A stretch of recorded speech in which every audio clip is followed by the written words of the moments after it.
Kayo po ba mga bossing ko ay isa sa mga napakaraming mga pangarap sa buhay? Siya, isama nyo po ito mga bossing ko sa inyong tagumpay mga bossing. At kailangan mga bossing, bukod po sa paggawa ng mga pampaswerte, kayo po ay may positibong pananaw sa buhay. I-mindset nyo na kayo magiging matagumpay at kailanman na hindi na kayo mamumblema tungkol sa usapin ng pera at lahat ng mga pangarap po ninyo, ismooth nyo po makakamtan mga bossing. Ngayon po mga bossing, subukan nyo po itong ating isang butil ng bawang. Kung maraming bawang, asya, ito po mga mainam na lagyan nyo ng inyong bawang. Bintana, pintuan, bawat sulok ng inyong tahanan, ilalim ng inyong unan at ilalim ng inyong higaan, maging sa inyo pong pitaka at bag at lagayan ng pera, maging sa inyo pong kaha. Lagyan nyo po yan dahil ito po isa sa mga pinaka-blockbuster na pampaswerte mga bossing. Ngayon pa mga bossing, ganito po ha.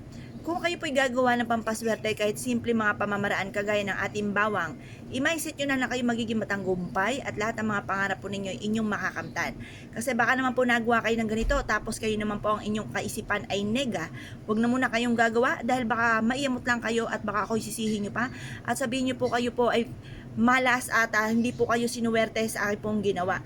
Masasabi ko lamang bago kayo gagawa, i-mindset nyo na kayo magiging matagumpay. Simula na ito ng tagumpay sa buhay at kailangan positibo po kayo sa buhay kapag kayo gagawa ng pampaswerte. Ngayon pa mga bossing, mag-wish po kayo na mula sa inyong pong puso, time-team na panalangin, matutupad ang lahat ng inyong mga kahilingan mga bossing. Ganito pa mga bossing, sa pamamagitan ng ating bawang mga bossing, sabihin nyo po, hawakan nyo po ito, ilagay sa inyo pong palad para mahigop ang mga kamalasan at para kapag kayo nagkaroon ng pera, mapapalago nyo po ito at hindi ito mapupunta sa wala. Yung inyong kasipagan, yung inyong kinita ay may patutunguhan mga bossing. Kasi minsan, mapapaisip po tayo, bakit ganon? Meron ako mga bossing nasa ibang bansa pa, maging nandito sa Pilipinas. Sabi po nila, kung iisipin daw po, parang milyon na ang kanilang nahawakan. Pero wala sila kahit isa mang nakita na naipundar.